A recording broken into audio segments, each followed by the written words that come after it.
Is race and racism systemic and institutional in Nova Scotia?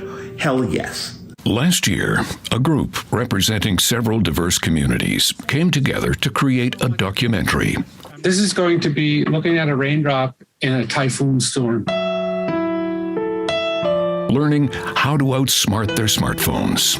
These novice videographers sought out thinkers in the community to discuss systemic racism. They called the documentary, What Wonderful World. I see trees of green, red roses too. I see them bloom for me and for you.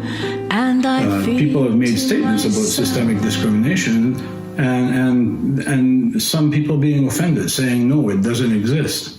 People deny there's no racism in Nova Scotia? Yes, what's your view? Tell them come see me.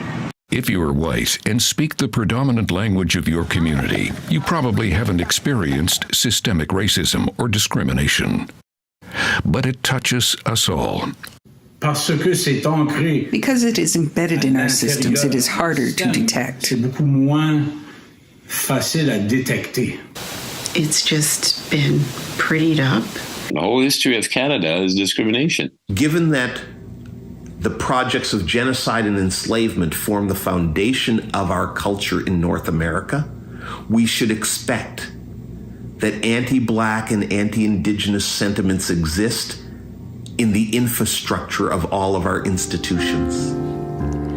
I see skies of blue. Inspired by Louis Armstrong's song, What a Wonderful World, this documentary not only helps us all understand systemic racism, but explores solutions that will benefit us all. And I think to myself, what a wonderful world. There is lots of systemic racism within our healthcare system. It's out of ignorance. It's out of, how would I say, a complex of superiority.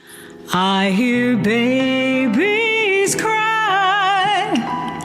I watch them grow. They'll learn much more than I'll ever know. And I think to myself, what a wonderful world. As so beautifully said by Mark Pilek, the song What a Wonderful World makes a subtle, heartbreaking gesture to all the darkness rapping at its door. In turn, making it just hard enough for you, the listener, to entirely dismiss its optimism, at which moment the battle becomes yours.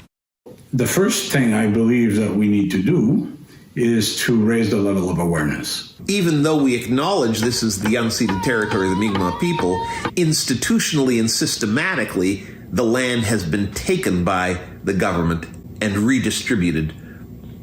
That even if everybody's heart tomorrow became pure as the driven snow and there was no racism in our hearts, the fact that the land is distributed the way it is would remain a structurally racist phenomena. The so-called fathers of Confederation, what was that, 155 years ago, designed a country that excluded, was not inclusive. It was targeted for white males. It's just a really big, difficult, sad world we live in, to be honest. Anytime I mentioned racism, people would say in the party, well, do you have someone to back that up? And you can't do it because you're white. And I'm like, look, we're all white here. This is a small caucus of white people. So if I don't bring up issues that are important to people of color and Indigenous people, it's never going to happen.